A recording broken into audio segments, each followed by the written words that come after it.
Safari industries இவங்க establish ஆன year பார்த்தோம்னா 1974. இவங்களோட ப்ராடக்ட் போர்ட்ஃபோலியோ என்னென்னு பார்த்தோம்னா மெயினாக லக்கேஜஸ். அந்த லக்கேஜஸ்லேயுமே hard luggages and soft luggages இதெல்லாம் அவங்க மேனுஃபேக்சர் பண்ணுறாங்க. இது ரெண்டுத்துக்கும் என்ன டிஃப்ரென்ஸ் பார்த்தோம்னா அதில் யூஸ் பண்ணுற மெட்டீரியல் அண்ட் பர்பஸை பொறுத்து அது ஹார்ட் லக்கேஜஸ் சாஃப்ட் லக்கேஜானு வேரி ஆகும்.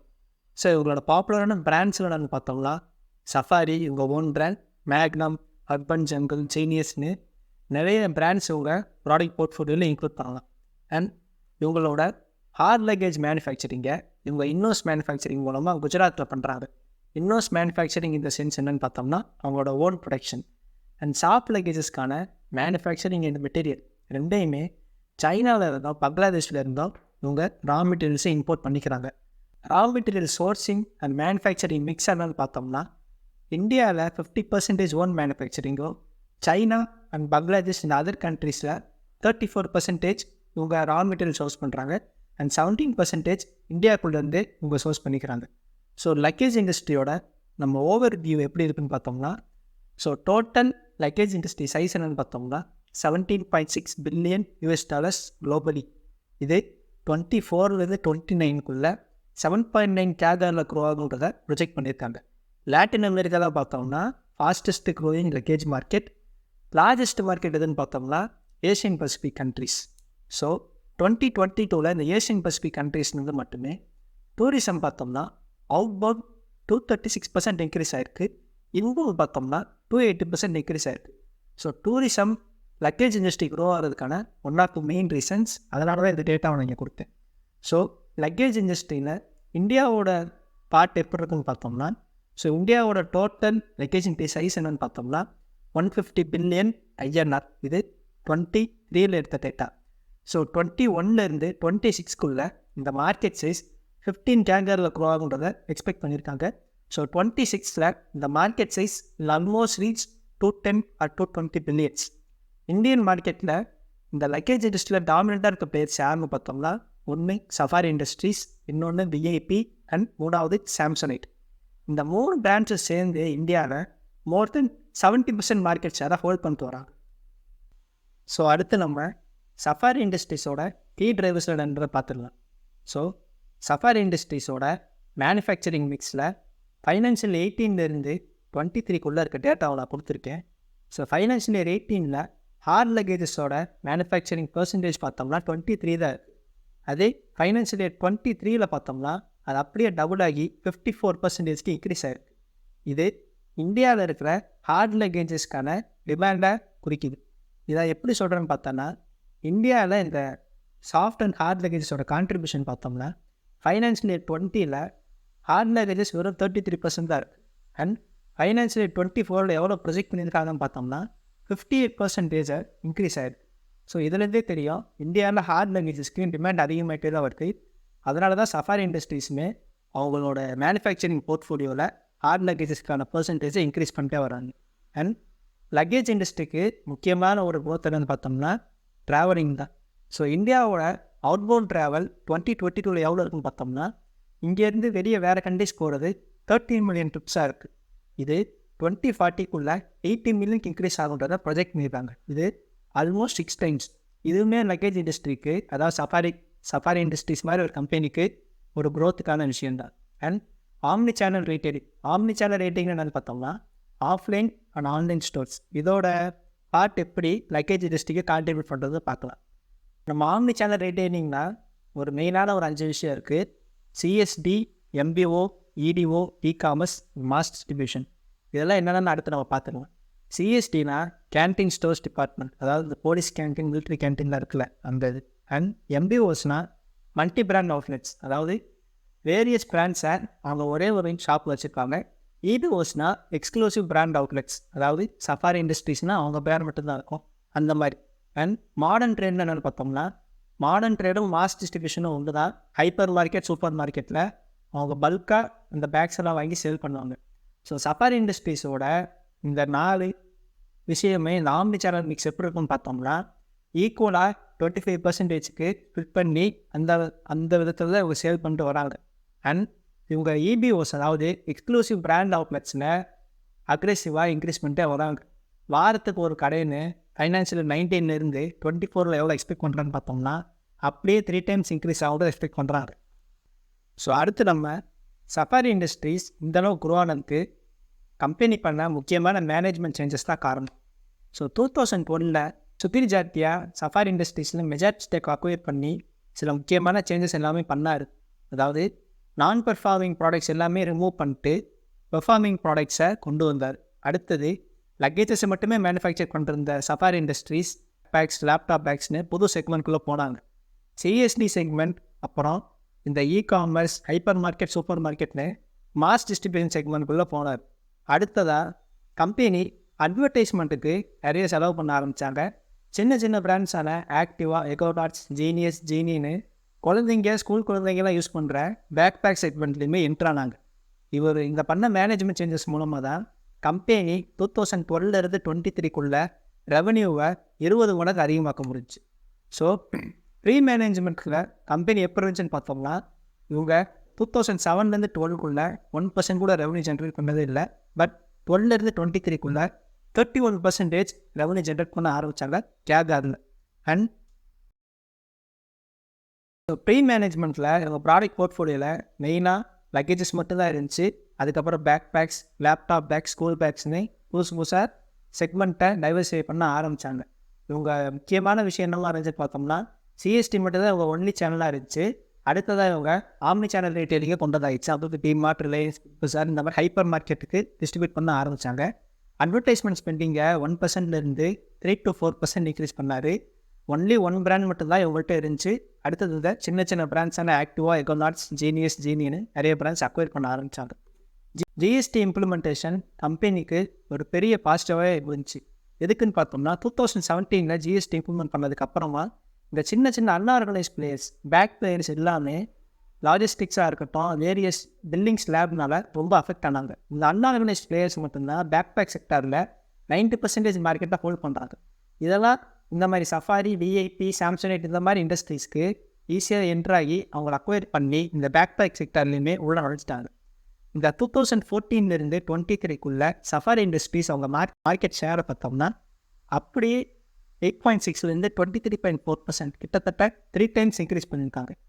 உங்களோட ப்ரீமியம் செக்மெண்ட் என்ட்ரி எப்போ இருக்குன்னு பார்த்தோம்னா அர்பன் ஜென்ரல்னு ஒரு புது ப்ராடக்ட் லான்ச் பண்ணியிருக்காங்க. இதை ஹெச்என்ஐஸை அக்வயர் பண்ணுறதுக்கு. இது ஒரு லக்ஸரி செக்மெண்ட்டில் வரும். ஸோ இந்தியாவில் இந்த ஹெச்என்ஐஸ், அதாவது $1 million மேலே அசெட் வச்சுருக்கவங்களோட கவுண்ட் பார்த்தோம்னா 2022 2025 அப்படியே டபுளாக எக்ஸ்பெக்ட் பண்ணுறாங்க. ஸோ இந்த மாதிரி ஹெச்என்ஐஸ் மட்டும்தான் இந்த மாதிரி ப்ரீமியம் செக்மெண்ட் எல்லாமே உள்ளே வருவாங்க. ஸோ அவங்கள அட்ராக்ட் பண்ணுற விதமாகவும் இந்த ப்ராடக்ட்ஸ் லான்ச் பண்ணிட்டு வராங்க. ஸோ சஃபாரி இண்டஸ்ட்ரீஸ் இந்த அன்பர்ஜபிள் பிராண்டில் மட்டுமே ஒரு ஷார்ட் டேர்ம் கோல்டுன்னு பார்த்தோம்னா $1 billion ரெவன்யூ ஜென்ரேட் பண்ணுறது வித்தின் த 2 years.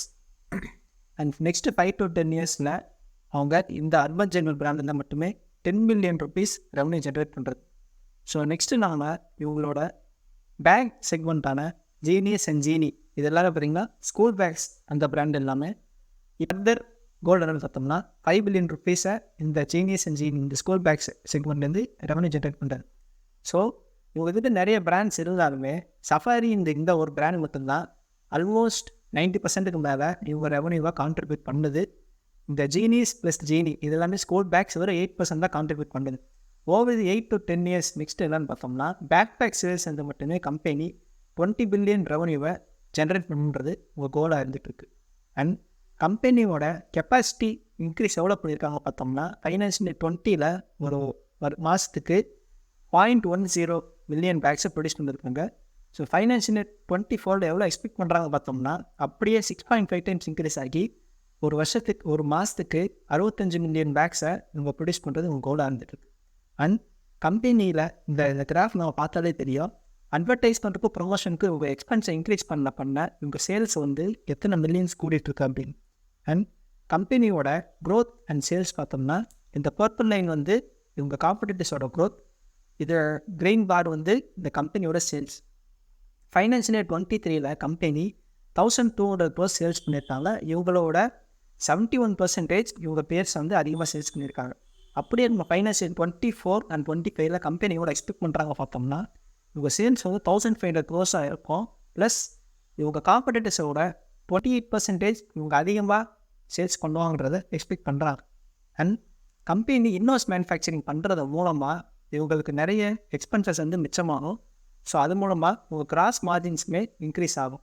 ஃபைனான்ஷியல் 23ல் பார்த்தோம்னா கிராஸ் மார்ஜின் 42.5%, ஃபைனான்ஷியல் 25ல் எவ்வளோ எக்ஸ்பெக்ட் பண்ணுறாங்க பார்த்தோம்னா ஒரு 1.5% 44க்கு இன்க்ரீஸ் ஆக எக்ஸ்பெக்ட் பண்ணுறாங்க.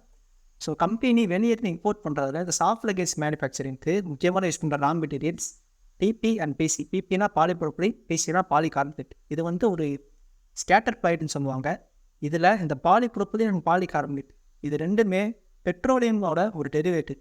ஸோ பெட்ரோலியம் குளோபலாக சேஞ்ச் ஆக இவங்க கிராஸ் மார்ஜின்ஸ் எவ்வளோ அஃபெக்ட் ஆகுதுன்றது ஒரு கிராஃப். அடுத்தது பார்த்தோம்னா கம்பெனி ஃபைனான்ஷியல் 23லேருந்து 25க்குள்ளே இவங்க கேபெக்ஸ் லெவலில் அப்படியே டபுள் பண்ண போகிறாங்க. இதுக்கு நம்ம முன்னாடியே ஒரு ரீசன் சொல்லியிருப்போம். கம்பெனி எக்ஸ்க்ளூசிவ் பிராண்ட் அவுட்டர்ஸில் அக்ரெசிவாக இன்வெஸ்ட் பண்ணிட்டே வராங்க. ஒரு மாதத்துக்கு 4 கடை திறக்கணும். அண்ட் ஃபைனான்ஷியல் 24க்குள்ளே 150 ஸ்டோர்ஸ் இவங்க திறக்கணுன்றதான் எங்கள் கோல். அண்ட் எபிட்டா மார்ஜின்ஸ் பார்த்தோம்னா ஃபைனான்ஷியல் 23ல் 16.2 இருக்குது. 24லேயும் 25லேயுமே ஆல்மோஸ்ட் அப்படியே ஸ்டாண்டர்டாக தான் இருக்கும். இதுக்கு என்ன ரீசன் பார்த்தோம்னா உங்களுடைய கேபெக்ஸ் பிளான்ஸ் அண்ட் கம்பெனியோட return on equity and ROC பார்த்தோம்னா ஃபைனான்ஷியல் 23ல் 40%க்கு மேலே மெயின்டைன் பண்ணிட்டு வராங்க. 24 அண்ட் 25ல் ஸ்லைட்டாக ஒரு டிப் எடுக்கும். அதுக்கு முன்ன ரீசன் பார்த்தோம்னா உங்கள் கேபெக்ஸ் பிளான்ஸ் வந்து டபுள் ஆரம்பிங்க. ஸோ அடுத்து நம்ம கம்பெனியோட இன்வென்ட்ரி டேஸ், ரிசீவபிள் டேஸ் அதெல்லாம் அந்த டேட்டாஸில் எப்போ இருக்கும் பார்த்தோம்னா. ஸோ இன்வென்ட்ரி டேஸ் பார்த்தோம்னா கம்பெனி ஃபைனான்ஷியல் 15லேருந்து ஃபைனான்ஷியல் இயர் 19 வரைக்குமே கொஞ்சம் கொஞ்சமாக இன்க்ரீஸ் ஆகிட்டே தான் போயிருக்கு. பட் ஃபைனான்ஷியல் 21லேருந்து 23க்குள்ளே அப்படின்னு half of the days increase ஆகிருக்கு. ஸோ இதுலேருந்து என்ன தெரியுதுன்னா கம்பெனியோட இன்வென்ட்ரி டேஸ் கம்மியாகிறதுனால அவங்க இன்வென்ட்ரிக்கு தேவையான அந்த சரக்கை மெயின்டைன் பண்ணுறதுக்கான காசை அவங்க கம்மி பண்ணியிருக்காங்கன்னு தெரியுது. அண்ட் நெட்வொர்க்கிங் கேபிட்டல் டேஸ் பார்த்தோம்னா ஃபைனான்ஷியல் 15லேருந்து 25க்குள்ளே அப்படியே டிராஸ்டிக்காக ரெடியூஸ் ஆகிருக்கு. நெட்வொர்க்கிங் கேபிட்டல் டேஸ்னால் ஒன்றும் இல்லை, கம்பெனி அதோட அசெட்ஸ் எல்லாமே விற்று கேஷாக கன்வெர்ட் ஆகிறதுக்கான டேஸ் எவ்வளோன்றது. ஸோ இதெல்லாமே பார்க்கும்போது கம்பெனி அவங்க ஷார்ட் டேர்ம் ஃபைனான்ஷியலில் நல்ல ஸ்டேபிளாக தான் இருக்காங்கன்றது தெரியுது. பேயபிள் டேஸ் பார்த்தோம்னா ஃபைனான்ஷியல் 20லேருந்து 21க்குள்ளே ஸ்லைட்டாக அப்படியே இன்க்ரீஸ் ஆகிருக்கு. இது கம்பெனி அவங்க கஸ்டமர் கிளைண்ட்ஸ்க்கு பே பண்ணுற அமௌண்ட்டாக இருக்கும். இது எதனால் இன்க்ரீஸ் ஆகிருக்குன்னு பார்த்தோம்னா மேபி டியூ டு கொரோனா. அதுவுமே பார்த்தோம்னா ஃபைனான்ஷியல் 24லேயும் 25லேயும் அப்படியே ஸ்டெடியாகிறத எக்ஸ்பெக்ட் பண்ணுறாங்க. ஸோ ஓவராலாக அப்கமிங் டேஸ் ஃபைனான்ஷியல் 24, 25ல் inventory days, receivables, payable days, networking capital days எல்லாமே அப்படியே ஸ்டாக்னேட் ஆகிறத எக்ஸ்பெக்ட் பண்ண முடியும். இது நல்ல விஷயம் தான். ஸோ அடுத்து நம்ம கம்பெனியோட டூப் பாயிண்ட் அனாலிசிஸ் போயிடலாம். இது டூப் பாயிண்ட் அனாலிசிஸோட ஃபார்முலா ரிட்டர்ன் எக்விட்டி கால்குலேஷனுக்கு டேட்டாஸ் எல்லாமே நான் டேரெக்டாக அப்ளை பண்ணியிருப்பேன். ஸோ கம்பெனியோட நெட் ப்ராஃபிட் மார்ஜின் பார்த்தோம்னா ஃபைனான்ஷியல் 2021ல் -6.3ல் இருந்துச்சு. ஸோ 23ல் அப்படியே அது பாசிட்டிவாக கொண்டு வந்து 10.32% இன்க்ரீஸ் பண்ணியிருக்காங்க. கம்பெனியோட அசெட் டர்னோவர் ரேஷியோ பார்த்தோம்னா மார்ச் 2021லேருந்து மார்ச் 2023க்குள்ளே அப்படியே டபுள் டைம்ஸ் இன்க்ரீஸ் ஆகி 1.99ல் மெயின்டைன் பண்ணுறாங்க. அண்ட் கம்பெனியோட எக்விட்டி மல்டிப்ளையர் ரேஷியோ 1.4. ஸோ இதெல்லாம் வச்சு நம்ம கால்குலேட் பண்ணும்போது கம்பெனி 29.3% ரிட்டர்ன் எக்விட்டி மெயின்டைன் பண்ணுறாங்க.